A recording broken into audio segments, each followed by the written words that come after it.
Okay, here we go. Let's get into this.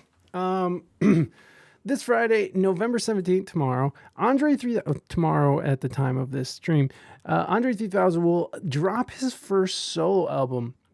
New Blue Sun is not what you expect.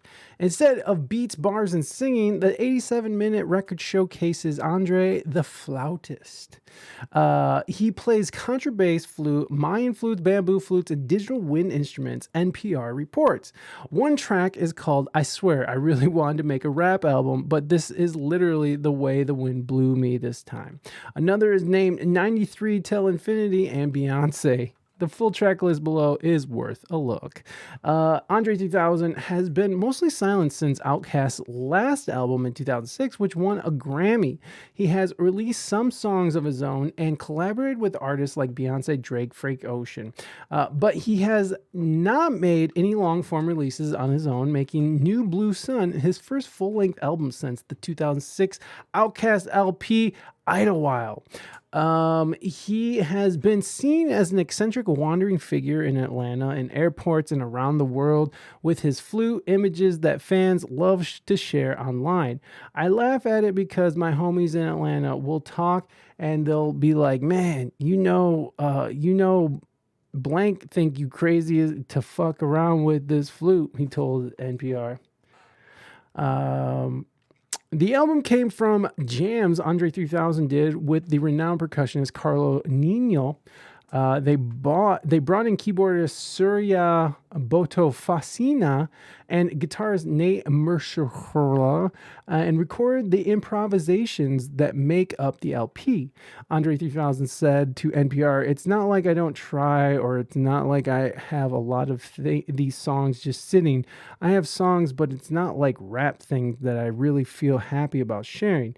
And really, that's the most important part. I have to feel happy about sharing it. That's why New Blue Sun was something that I realized, whoa, I really want people to hear it. I really want to share it." I love that it's just this improvised album. I really need to share this with everybody. He asked artist friends to listen to early versions. Frank Ocean liked it. Tyler, the creator, said one song helped him figure out a complex Louis Vuitton travel suitcase, saying, "It sounds like you're chasing a butterfly through a garden," and I figured it out. Andre 3000 said he still works on rap tracks, but it's kind of like, I don't know how to rock on that. Really, in a way, I feel great about it. So if I can't find a way to rock on it, I kind of leave it there. The new album is inspired by La Rahi, Brian Eno, Alice Coltrane, Steve Reich, Pharoah Sanders, and an ayahuasca trip where Andre 3000 became a panther. See the third track. In NPR interview, Andre 3000 also talked about Virgil Abloh's family request that he play flute at the late designer's funeral. "I denied it, but only because I felt like I would be a distraction." Andre 3000 said, "I don't know, I just felt like it would have taken away from the moment, and I only know Virgil through text and a few conversations. So I couldn't pretend like I knew him that well. I was honored that the family asked me to play the funeral, but I couldn't." What a dick. Other instrumentalists on a Blue Moon Sun are Dean Towney, Parks, Diego Gaita, Matthew David, and others. And you can find that whole interview on NPR's Rodney Carmichael for All Songs Considered. Here's the track list. I think the track list is fucking hilarious. Track 1, I Swear I Really Wanted to Make a Rap Album, but this is literally the way the wind blew me this time. Track 2, the slang word pussy rolls off the tongue with far better ease than the proper word vagina. Do you agree? He asked a question. The song asked a question. Track 3, that night in Hawaii when I turned into a panther and started making these low register purring tones that I couldn't control. Shit was wild. 4, bipolar disorder, and bi is B-U-Y and polo P-O-L-O, disorders. So bipolar disorders, daughter wears a 3000 R button down embroidered. Track 5, 93 Till Infinity and Beyonce. Track 6, Gandhi, Dalai Lama, Your Lord and Savior, JC, Bundy, Jeffrey Dahmer, and John Wayne Gacy. All right. Track 7, Ants to You, Gods to Who. That's actually really good. 8, Dreams once buried beneath the dungeon floor slowly sprout into undying gardens. I love that. I love that he did that. I would love to hear a hip hop album from Andre, but it's pretty cool that he just is doing whatever the fuck he wants. I'm going to listen to the album. That's happening. So GQ just released this interview with him a few hours ago, and it's pretty interesting. Let's check it out, see if there's any good moments that I can make into short form content. So this is some of the flute playing from the album.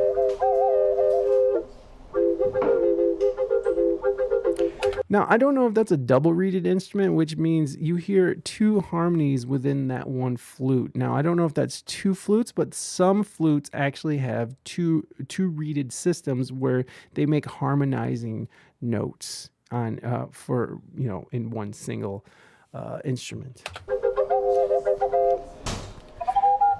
In October 2023, Andre 3000 met up with a GQ writer Zach Barron at a laundromat in... Like seasoned food. Like I hate bland food. Okay. So I like seasoned. In Los Angeles. So he's in Los Angeles. Seasoned food. Like I hate bland food. Okay. So I season my clothes a lot.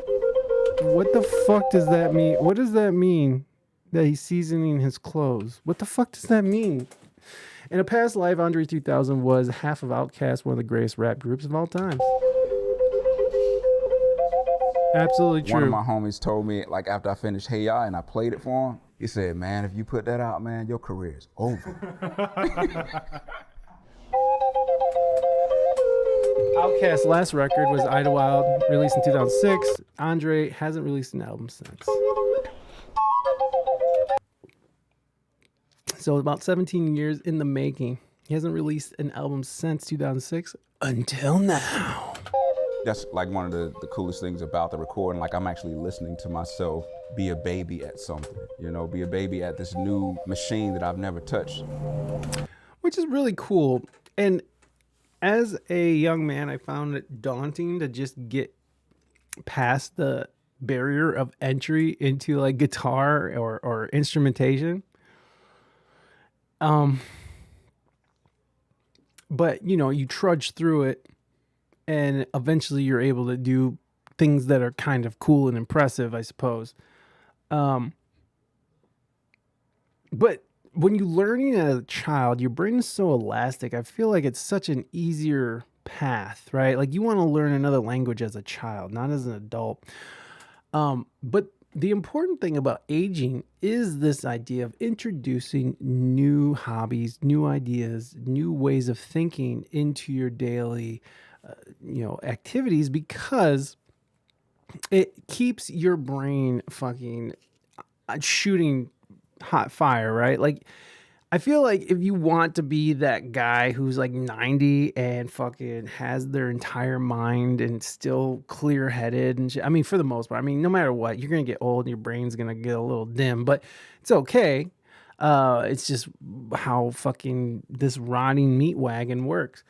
But when you see those people who end up being, pretty clear-headed all the way until their death, they tend to be people who read a lot, who do, a lot of different things. And so at some point, as we get older, the importance of introducing new hobbies, new things to learn, I feel like it's very important to keep that brain elasticity going, because the last thing you want is some plaque to build up on your brain. And I think that's wrong now. I don't even think that's what they believe anymore. I wonder if this guy ever texts me back. I feel like he didn't. Sorry, I'm ADHDing again, guys. So Somebody wants to buy my stabilizer, but they just sort of ghosted me, so whatever. I don't care. All right, let's get back to this. In November 2023, Andre releases his first solo record, New Blue Sun. November. Tomorrow. This feels like 80s doctor's office, I think it's cozier than that. psychiatrist's office. Psychiatrist's office. There we go. The GQ video cover story. Oh, damn, that's dope. That's amazing, man. Oh, thank you, man. What's up, man? What's up? Bring it in, bring it in. I like the shirt. Oh, thank you. Thank you very much. Cool. Yeah. Let me see the shirt. Stripes. Yeah. Just trying to be like you. It's stripe Just trying to time. be like you. Get your stripes. Yeah. We should make it clear that you actually use this laundromat. Yeah. This is a laundromat not too far from my house. How'd you end up out here? I was making a move from New York, and it was really supposed to be like a 6-month kind of, reset. Come to California, get some sun. Hey. What is that? I got it from Ramses the Great Museum in San Fran. We went to this thing, and I bought this just as. And now as a he's just gift. the laundry guardian. He hangs angel? out like I Yeah. sit him in the windowsill of my car. Like me and my son, kind of like, and I think Seven may have put like just a plain rubber ducky. And then when I saw this one, I was like, That's beautiful. We're gonna freak it. Like that's the Egyptian. We got a freaking Egyptian one. So he has a little rubber ducky with like an Egyptian like frock on the head. I don't know if frock is the right word for it, but it's like this, I mean, if you imagine like King Tut and that like thing on the side on his head, I don't know, whatever. Yeah. So That's for people listening. And yeah, it's like I your kinda, son a little bit with you too. Which is Yeah. pretty cool. I think people would be surprised to know that you go to a laundromat to do your laundry. I am surprised. yeah, but only for that kind of convenience thing, and it's fun for me because What? it gives me a chance to kind of to be out in the world, and like when I'm putting clothes in the dryer, I usually go out in the alley and practice. I play my instrument out in the alley, and it's just something to do to get out in the sun a little bit. What is important about being out in the world? Meeting people. Like I met this old lady here. She was from Vienna. I had my bass clarinet at the time, and I was kind of playing. And she says, the music that you're playing, it reminds me of my old country. We sparked up like a real cool friendship, and she was like, if you come here next Saturday, I'll bring you all of my old record collection of classical music from Vienna. And she told me a time to meet her, but unfortunately I was late. And so when I came, she wasn't around. So I hadn't seen her, so I'm hoping she's still alive, He's like, lady with the records, please. See, that's why you gotta be on time, folks. That's why you gotta be on time. If you want those Vienna record collections of classical music, you'll be on time. Do people clock that it's you when you're here? Nah, she didn't know who I was. It's kind of like, some people may recognize me, like, oh man. Mighty. With the naders, fucking 40 minutes after he left.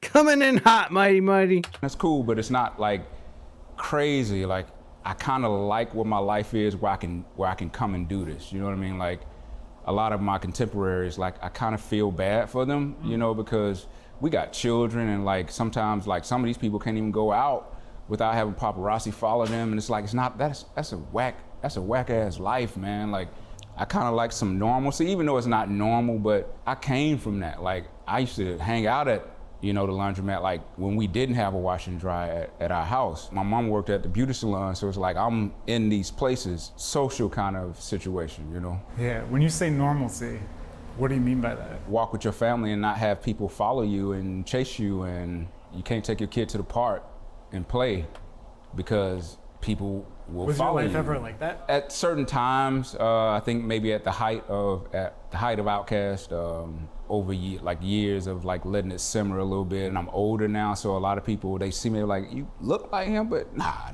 that ain't 3000. So it's like, It's funny because it's like when you're 19, you're probably working towards like anything but normal. You know, you're working towards like, It's so funny. let's be successful. Let's see where this can go. Exactly. And then you spend the back end of it trying to work your way back to the. It's life. You want what you want till you don't want it. Me and Big Boy used to literally pray every night. Lord, really, we just want to be good rappers. That was our prayer. It was called like a rapper's prayer. Like The rapper's prayer? Is that like squat rap prayer thing? Please, Lord, make me a good rapper. Lord, we really just want to be good rappers. And we did that. And it's kind of like now we're seeing that it's happened.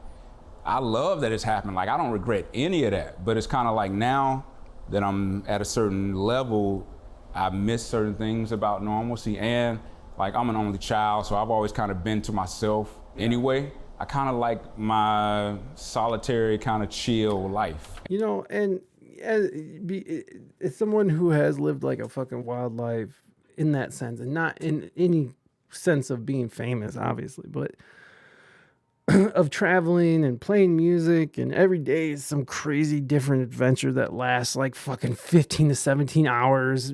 You know, like, you're building towards something, and as you get older, I just find myself wanting to be alone and not deal with it, just be with my family. And even with my family, I still, there's times where I just need to be alone. And I wasn't an only child, but I definitely, it would, like, my sister left the house early, so it was just me for a long time. So it was I did have a lot of time by myself, which I like. I like being by myself sometimes, but I also love being around my family. I just don't like being around a bunch of people all the time, and I don't want to be in that position. You know, like, there is times when it's fun, but like, you know, I'm mentally prepared for all that. But like, running around doing all this shit. I just got offered a gig in Arizona that I'm turning down because it's too close to the birth of my baby. And I don't want nothing to happen. I'm like, you know, if, you know, it was a paid trip out to Phoenix to play like a private event. But it was too close to the birth of the baby. And even though it would have been like a couple weeks out, that was still too close for me. I was like, fuck that, I ain't doing it. I don't know if I would have did it anyways, because I just have lost the urge to go and travel and play music like that. I'd rather just, that's what's great about me and Raina, is that we can go and travel together and play music. The only thing I really miss is the jam, like a full band jam. So, but I don't know.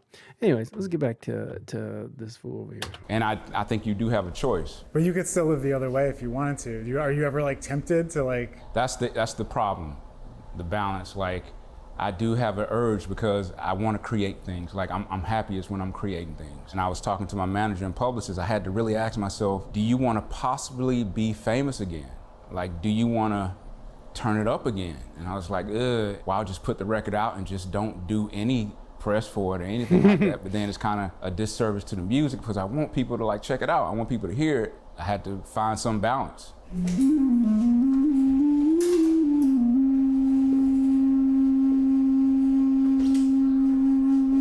We've been a little coy. You have a whole flute album now. I wouldn't call it a flute album. It's an baby. album, but I am playing wind instruments. Sometimes it's native. What? I figured you would want that. What is it? I think it's your case. Oh, ooh, shit. Just got my... Stop! You gotta see how big it's... Look how beautiful Andre 3000 is. What a beautiful man. I know, he's aging so gracefully, He's too. so pretty. Yeah, like, he looks great, man. Doesn't he? He looks great. He looks like he don't drink milk. He does his own laundry at a laundromat because he wants to be out in the world and practice his flute in the alley. I love that. Oh man, this ain't the one that they were given. This is the new one. That actually is kind of whack. They had one that was a hard shell. Is it smushy on the inside? See if it has padding on the inside. It is. And I got this coin. My SIG 226 coin. Worthless. Look, you didn't even unbox it for everybody. You just like, you should have Oh. went to mainstream. Like, go to your big camera. This is a bag for my Hi, Movie Zig Dutchman. P226 Hi, Nader. unboxed. Nader's Hi, left. Mighty Mighty. All right, here am I going. Oh, I need that silica gel actually. What is this for? Oh, that's just a design. I don't like that. You know what I thought that was for? I Is can't see it. I don't know what this felt stuff is for. I thought it was like for Velcro.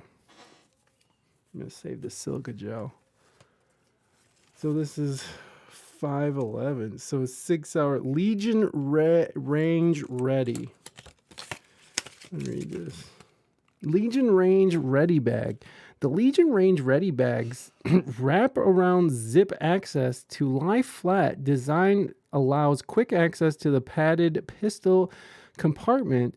The safety stores for your firearm. Heavy duty elastic straps holding up to 6 magazines and an oil resistant interior panel creates an instant workstation. Rugged self healing zipper, foam padding for What's a protection. self-healing zipper? I don't know. What does that even mean? I have no idea. There we go. All right, here we go, guys. Here we go. This is for my pistola. Oh, I see. So it's like, so this is the oil thing that allows it to oil resistant, I guess.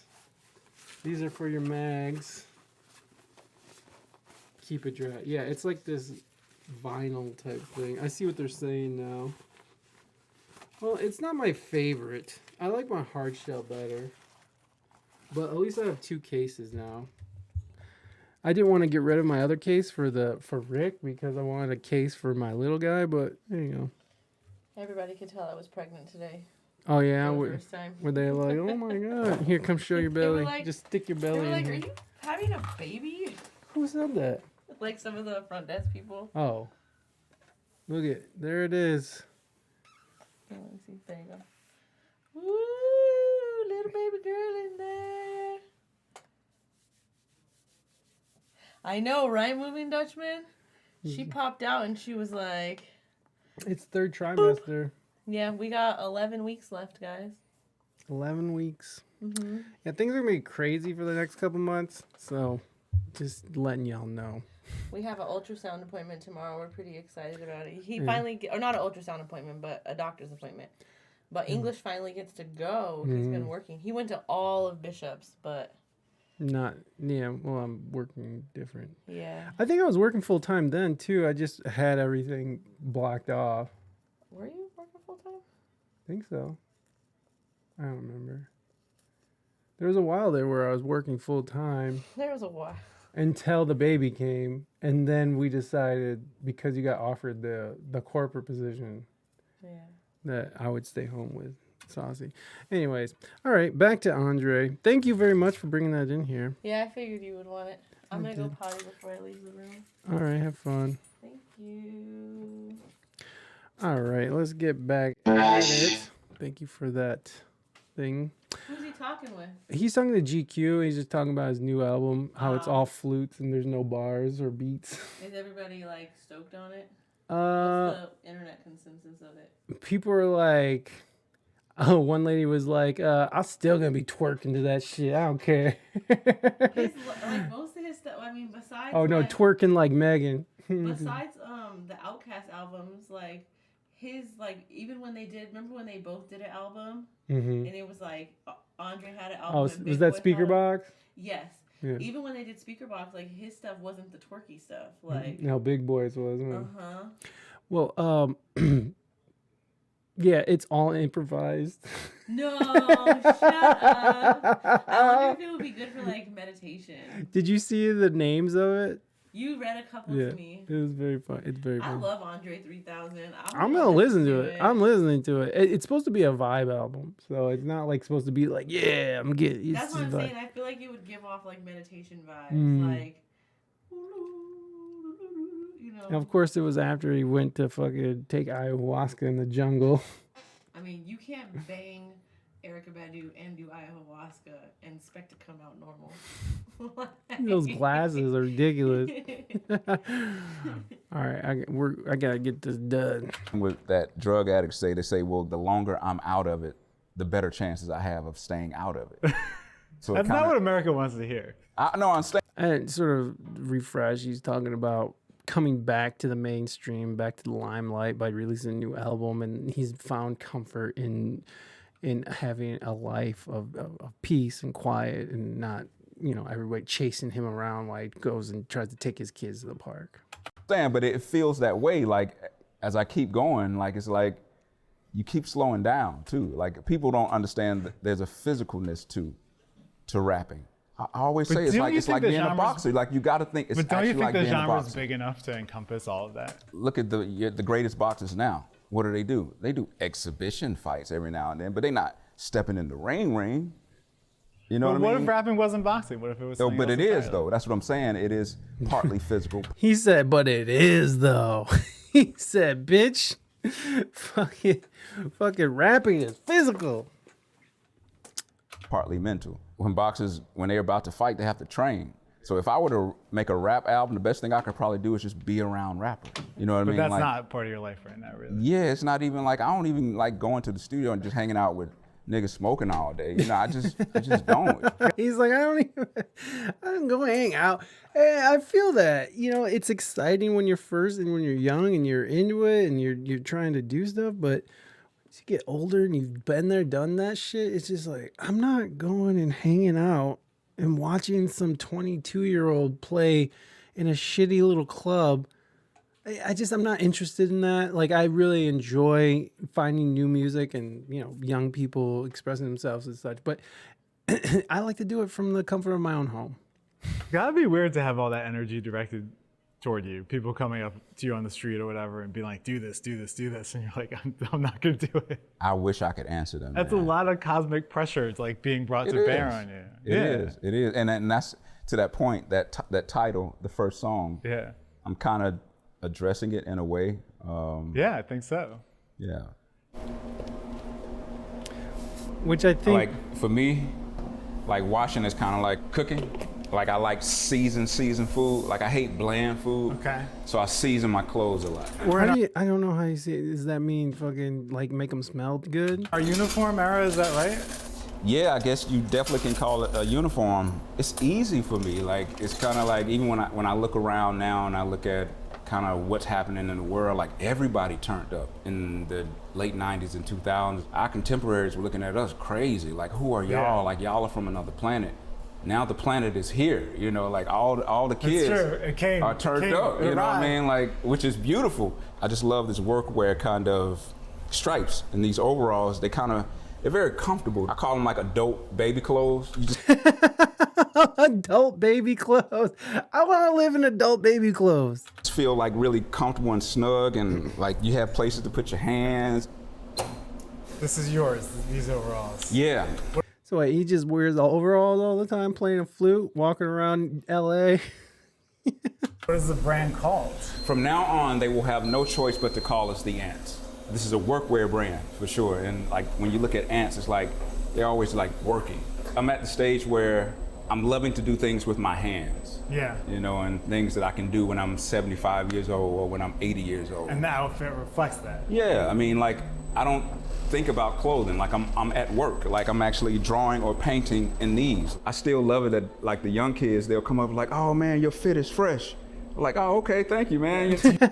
Yeah, the kids are just like, yeah. It does feel good as an old person to be like, or older cat, and the next generation be like, hey, cool. And, you know, it feels good because, you know, there's something magical about youth. It's so fleeting, but it's so like where you get all your fucking, like, your real good fucking, like, hard living done, right? To get to that next level, try to find comfort in mentally and physically, right? Like you want to be comfortable. Like when you get out of your 20s, you don't want to be still fucking living paycheck to paycheck. Oh, that's what happened. That's what happened for me. But that's the life of an artist, I suppose. Do you feel like the uniform is a reminder to yourself about the differences between now and say like the year 2000? It's actually the opposite. It's not a reminder at all. It's a forgetting. I don't have time to think about clothing. Some people like go into fashion. Like I want to be free and like do all these things. There's certain freedom in that too, but there's also a freedom in not having to think about it at all. What do you do while you wait usually when you're here? I usually go in the alley and I play. I don't mean to be forward or ask for the art for free, but could we do that? I'm at a point now, like if somebody in the street were to ask me like, man, could you rap? Like, could you say something? It'd feel weird. I have to like get my mind, like you have to get in rap mind or rap mode. But when people ask me, hey, can you play? I'm like, yeah, let's go. Yeah, let's play. Let's go. Yeah, let's go. That's cool though. I could appreciate that. I can really appreciate that. I mean, when you listen to comedians who are getting, famous comedians who are like, oh, say something funny, tell us a joke. And it's like, this isn't really the vibe for jokes, just like on the streets of fucking, Austin. Come to my show or like, let's take a picture or like, who are you or something. But like, to fucking sit there and perform, it's like, Andre, spit some shit. It's like, come on, man. I'm that type of dude that wouldn't even ask him for shit. I would just be like, oh, there's Andre 3000. Cool. I got to get better at that. I'm going to be better at that, taking pictures and stuff and just being invasive. But I just never like that idea, like of being invasive, because I don't like that. I don't like getting off stage and being bombarded and talking to people. I honestly just go and sit in the back and talk to, other musicians, because it's so... Not that people are just going to come up to you and be like, you're so great, you're so awesome. But like even that, it's very nice, but it's exhausting and people want to talk to you and they want to fucking not steal your energy, but like, be in that energy. And I don't like that a lot. After a gig, I really like to just go and chill and kind of come down off of that high. And then I can sort of be human again. But if you're just coming off stage and going straight into party mode, it's a different situation altogether. If you're in party mode, go to the stage and then leave the stage in party mode. That's a different thing, because when you're in party mode, you kind of do want to be like revered and have all the people like, yeah, you're the shit, and it is just like, yes, please. But I'm past that point, and I'm not like a huge drinker, so I'm just not into the idea of being around a bunch of people and performing like that. I get what he's saying. And I respect him for that, honestly. I really do. I really respect him for that. I'm such a putz. I respect that. And I like that he plays the flute for people, because it's so new to him. I just feel like it's so important to constantly find new things to get yourself into as you get older. You just always want to be learning new stuff. As soon as you become complacent, it just seems to all fall apart. Complacent and just watch TV. You gotta like exercise your brain. Read at least, like something. Engage the imagination. Yeah.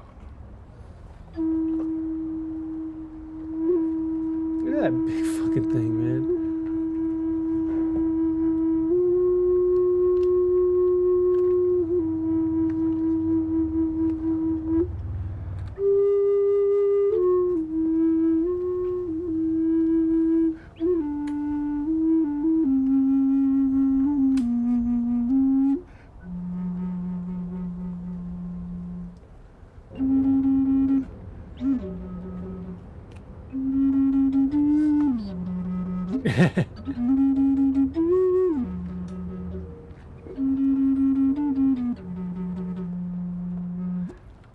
That's amazing, man.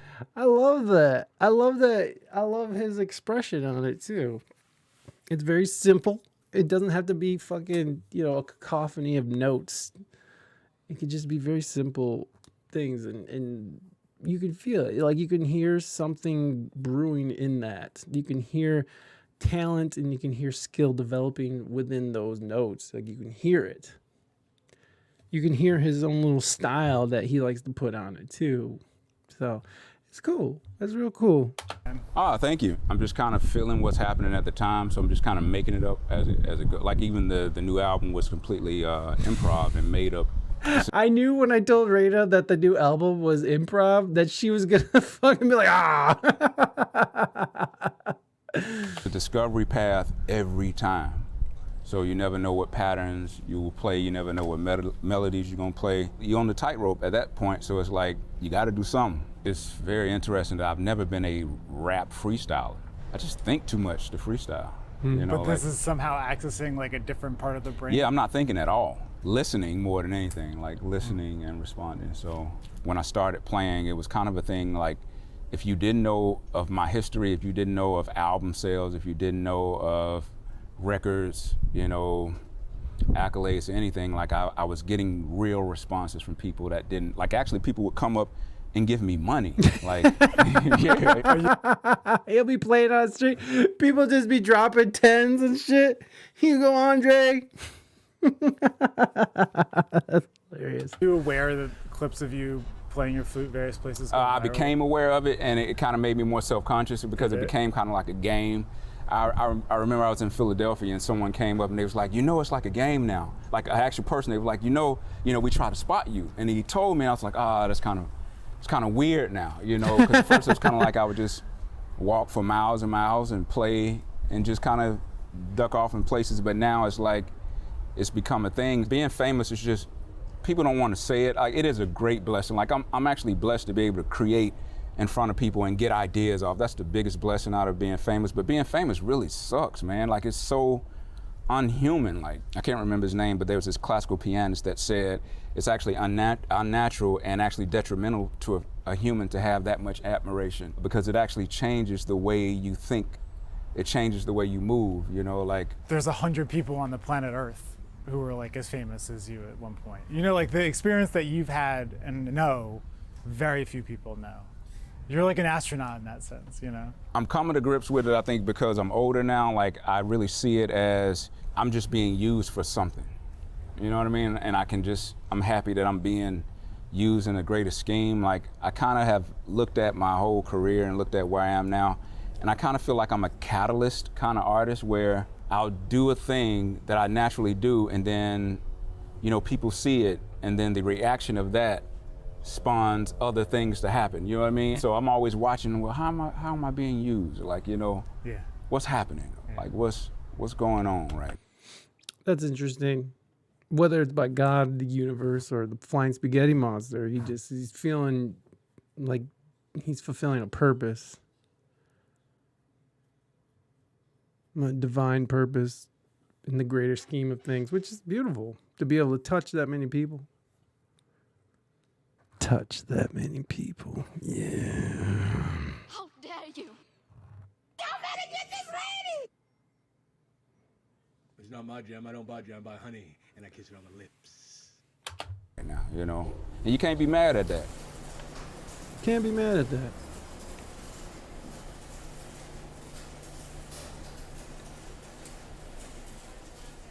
And then I wanted to ask about one more, the last song.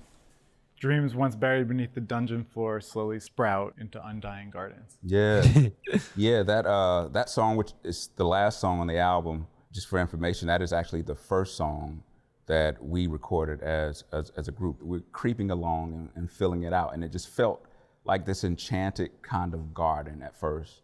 And so the title is kind of referencing that enchanted garden thing, but it's also like I wanted to kind of like go back to the very beginning. So I wanted to like pinpoint the dungeon where I'm from, you know, with Outcast and Dungeon Family. So Outcast, Goody Mob, Organized Noise, and we started in Rico Wade's basement, and it was dirt. Like it wasn't a floor. It was actually a crawl space where the musical equipment was, and I just felt like there was a continuation. Like I always wanted to it's not a separate thing. It's a continuation from where we started, you know, so everything kind of goes back to the dungeon. When you look back at it, yeah, we were kids and, you know, we were different in high school, but even, you know, choosing the name Outkast, it was like, okay, you just don't fit in really. And I've really felt that way, even outside of music, just kind of in my life. Like I don't really feel like I belong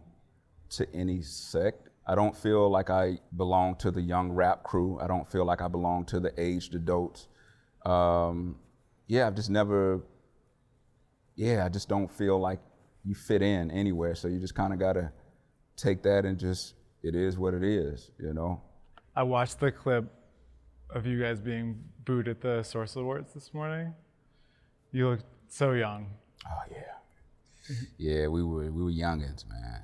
Are those fond memories when you look back on them at that Oh time? yeah, man. They like those times were the best times ever, man. Like, and you wish you can get them back. Like, you wish you can all go back and sleep on the dungeon, on the floor in the dungeon. You know, time moves on and things grow, things change, families come, new generations come, generations after you come, even musically, you know, even looking at the landscape of music now, like I'm so happy and blessed that I'm still alive to be able to see like a lineage, you know, to see it, like to Do be you able see to it? clear, yeah, I see it. And I hear it because a lot of these guys actually like reach out and like we talk. And I think lineage is important in any art form, in anything, because I think you do a disservice if you don't tell people where things came from. I like that. I like that a lot. Because there is a lineage to this. You start carrying a torch. That's why I always liked the definition of being an artist, or at least one of the definitions of being an artist, as purveyors of taste, right? Like you're just sort of presenting your tastes of other influences that you sort of went into your head and creatively sort of rearranged and put out into something different.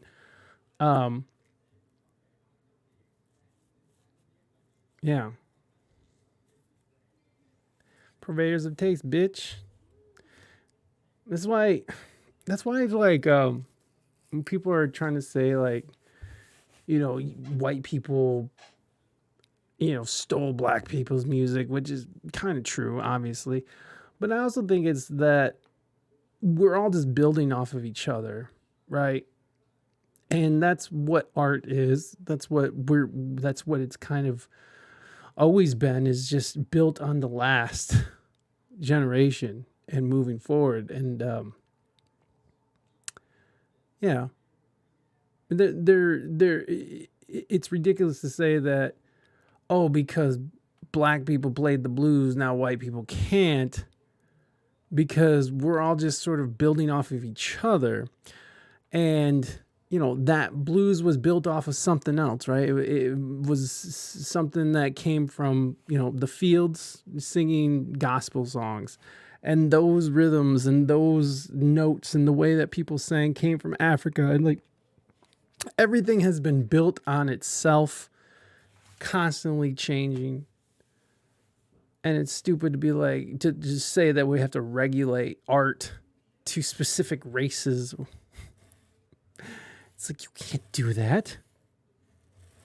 You can't do that. You're not the right color to do that. You don't believe the things I believe, so you cannot do that.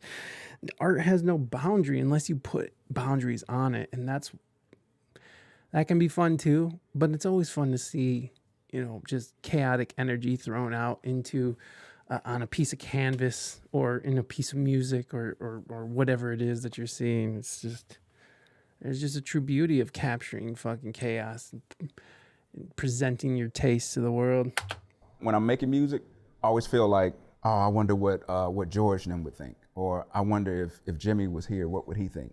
You know, or I wonder what would Prince think. You're only as good as the people before you. Yeah. It's just true, because those are your building blocks. And I don't care who you are, and it'll always be that way, and it will just keep going. And it's gratifying to know that your life has had meaning for someone or a group of people. And for such a long time. I mean, like I was saying, I see how young you are in that clip. I was like, God, these guys were so successful, so young, you know? Do you think about that? Like, what kind of effect did that have on you? It was a blessing to be successful that young. Like, I think our career is kind of interesting because since our very first album, we've gone platinum and just kept rising. Like, so next album was double, next 3, next 4. So it just kept rising. I think you're 13X today. The album Speaker Box, The Love Below, was recently certified 13 times platinum with over 13 million record sales. Fuck. I heard. Yeah, I recently heard that, which is so On crazy to Speaker me. Box, Like, Love Below. It's the best-selling rap album of all times. Golly. So Best-selling crazy. rap album of all time.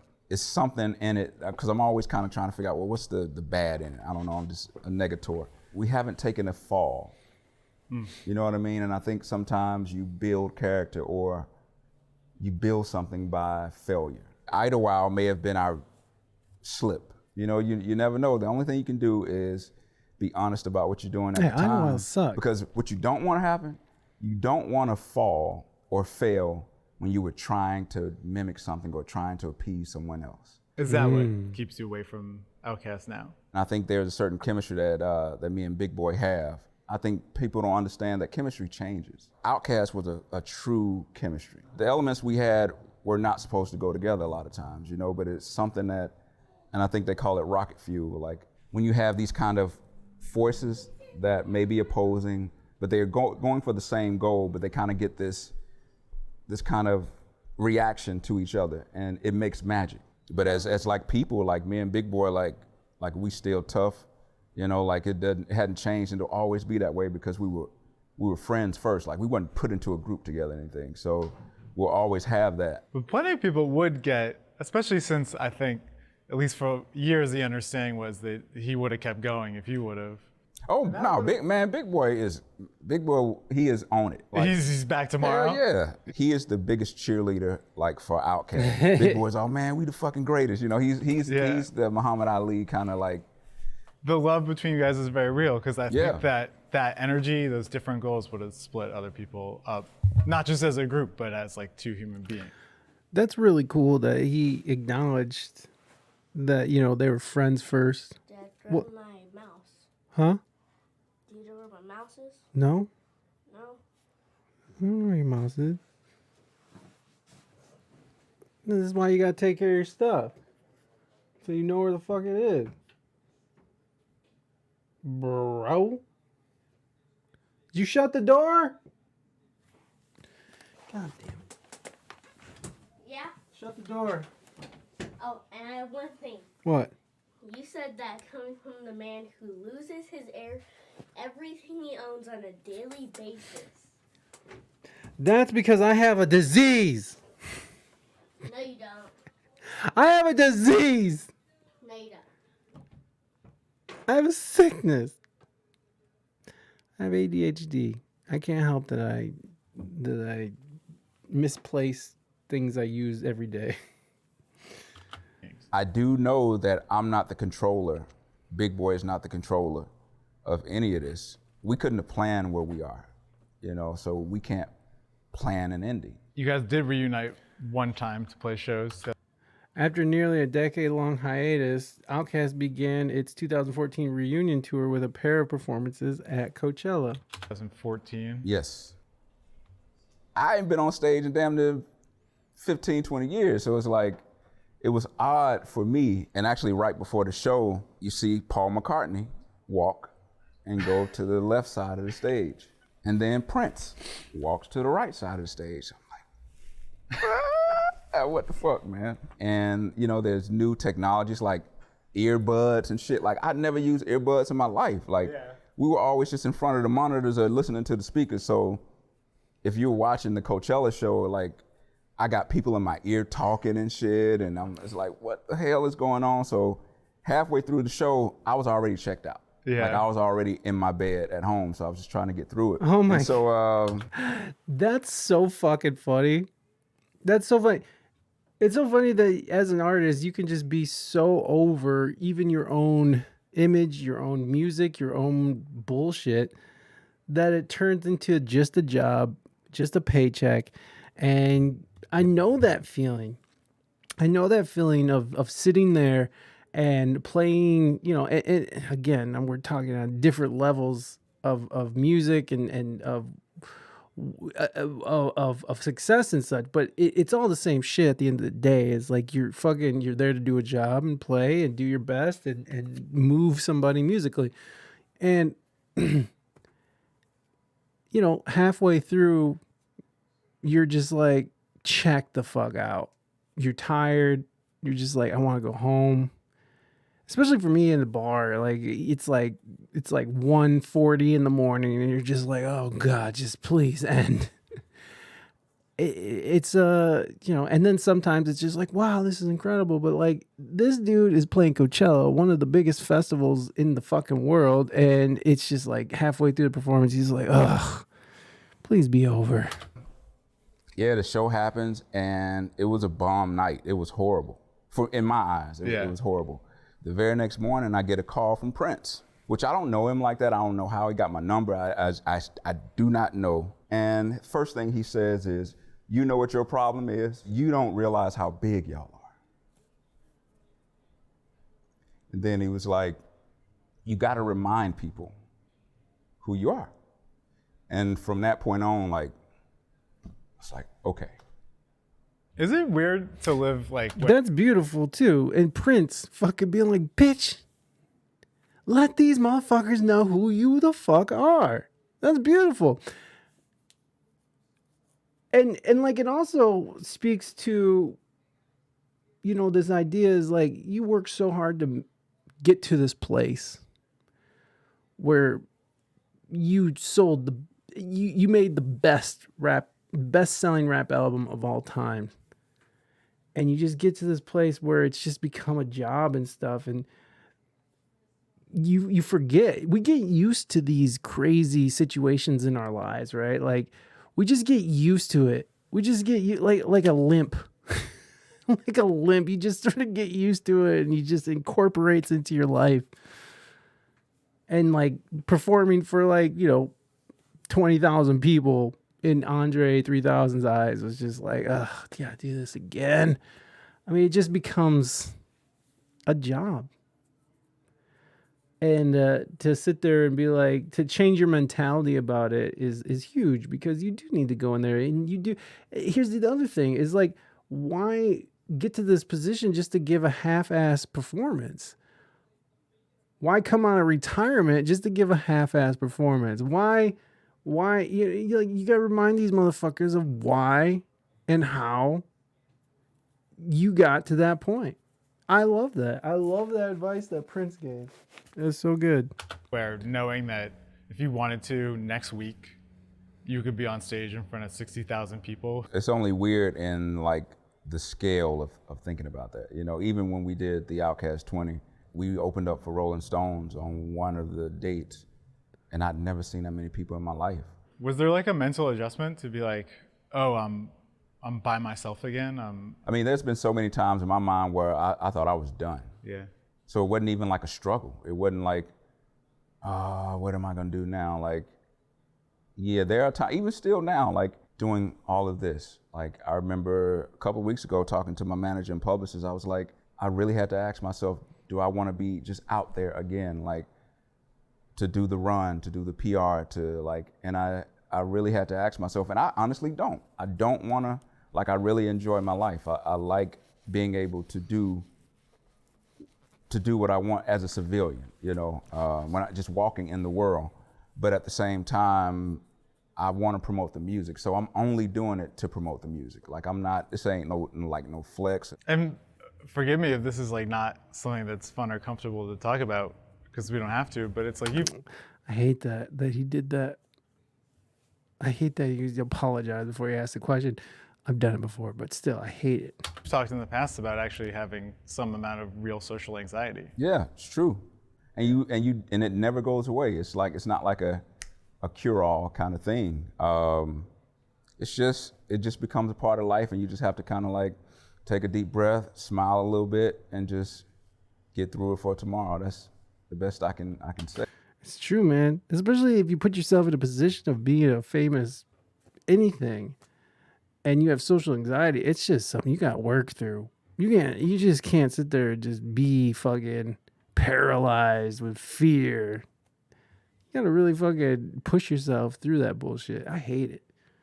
But once I get into a space, so like going to a space where there's a bunch of people and I have to be social, and I have to talk, first of all, I have to mentally prepare for that, but also it's like you just sort of have to push yourself through it, and you just learn. You just learn to get through that shit. You just learn that you can just pretend to be like happy to be around all those people. It's not pretend, but once I'm in a space for long enough and I start to actually feel comfortable, I'm able to sort of open up and start being more who I am, and not just like this smiling, fucking nervous, sweaty guy. Say, you know. Do you think that's something that developed in I think they call that fake it till you make it. reaction of fame, or something you always had? For sure. I think that may have been a trigger, like a traumatic kind of thing, because it's really unnatural to have that much attention as a human, you know, or to have that much expectation as a human. I had to adjust people filming you all the time, or just like coming up to you and that was so weird to me, like very, very weird to me, and I didn't like it. It made me not want to play at all. It made me not want to come out at all. One thing a therapist told me, he was like, well, son, the thing that makes your art what it is the thing that you don't like either. So it's like, fuck, what am I gonna do? What are you gonna do? It's not like I can change it. Yeah, Just kind of rock with it. Do you feel like something like the new record is like an attempt to just change the terms of the conversation in a way? I will say it's the most honest thing that I could do at the moment, and I feel really good about it. And one thing that I noticed listening back at the album is it's kind of a reset or a reintroduction of a new volume. I'm not trying to compete with people on the radio. Like most records that come out, when you master them to the loudest that they can go, you know. And I was having a conversation with the engineer, and a lot of his engineer buddies, they were saying, we've realized as engineers that as humans, we've gotten as loud as we can get in human history. When you think about that, we can't get any louder. As an engineer, people send you files. A lot of times they look like these thick bars, solid bars, when music used to look like that. Sure, dynamic. Dynamic. And so on the record, there's certain kind of suggested listening, you know, tactics, like we would say, you know, listen at a low to mid volume, you know, because these are not bangers. When you listen to These are bangers. That's funny. Here, there's instructions. There's an instruction manual with this album. This stupid coin. This coin is so dumb. I swear to God, it's so stupid, and it costs $13. It just has an imprint of the gun on it. It's like, I'm sorry, but that's not impressive to me. Give me a bag with a hard shell like they used to give out. Sorry, I'm complaining. music now, do you hear your influence? Yeah. Where do you hear it most? Certain artists, I see it visually. I see it more in spirit, and people pushing things and trying things, and I love the spirit. I can hear it too, because I feel like Outkast made it okay to be like,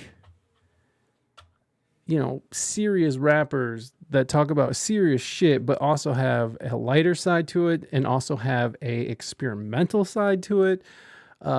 You know, they've always been open to push the limits, and they made that a mainstream thing and made it available for hip hop community, hip hop artists and rap artists, gangster rap artists, I mean, everybody.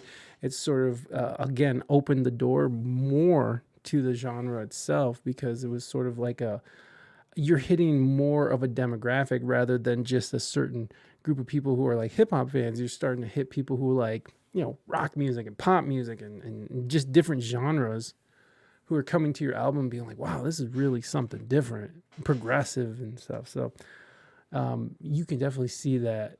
I definitely see that spirit in a lot of rappers in hip hop nowadays. And it's cool that Outkast was like one of the first acts to sort of make that okay. I think I'm happy that people caught on the spirit part. Like you see Tyler and them, you see like Tizo Touchdown and those guys, like you're like, What the coolest thing is, it's not like a sonning, it's not like a copy, it's a lineage. Yeah. It's a lineage. Like these people got their own thing. Like, Do you allow yourself to picture how people might react to this record when it's out in the world? yeah, I do. What do you picture?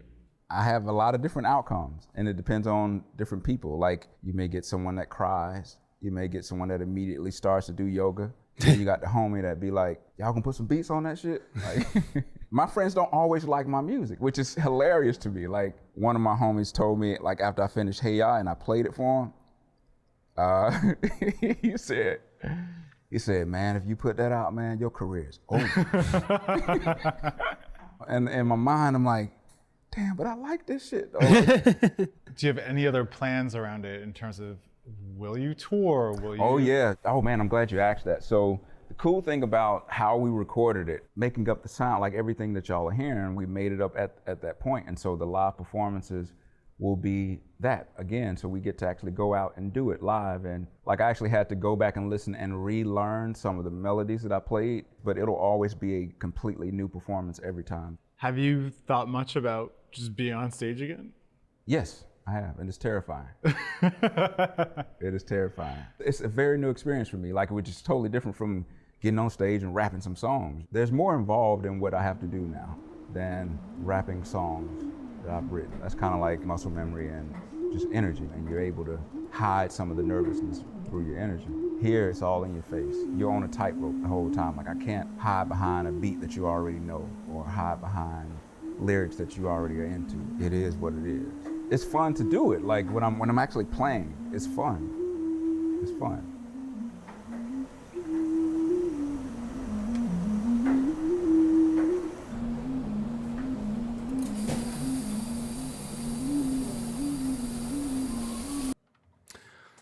Well, that's sick. I am fucking sold, son. I am sold. I am into this new shit that he's about to be doing. Let's see if there's any kind of like sample of the album out there. 4 months ago. What is this? Oh, this is. That ain't shit. That ain't what we want. We're